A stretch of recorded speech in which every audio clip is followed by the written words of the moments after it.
So the way that we do our analysis, so I was telling you about this observed to expected, where you generate a expected number or expected rate of an adverse event based on historical data. And the way that this tends to be done, for example, the CDC did this when they were looking at myocarditis in the summer of 2021.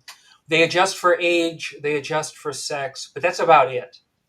And what our model, so we use historical, very detailed individual level data to build a statistical model that predicts a woman's likelihood of pregnancy loss at any point during pregnancy based on her individual characteristics, her age, smoking status, comorbidities, all kinds of stuff. So based on a woman's individual characteristics, the timing of her conception and the week of pregnancy, because as if you're early on in pregnancy, you have a much higher risk of losing your pregnancy at some point as opposed to later on.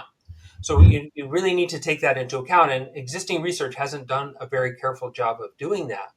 So we built this model that predicts for any given woman, based on her individual characteristics, is her probability of losing the pregnancy. And then we take all the women, we add them up, we say, okay, you were vaccinated on week 8.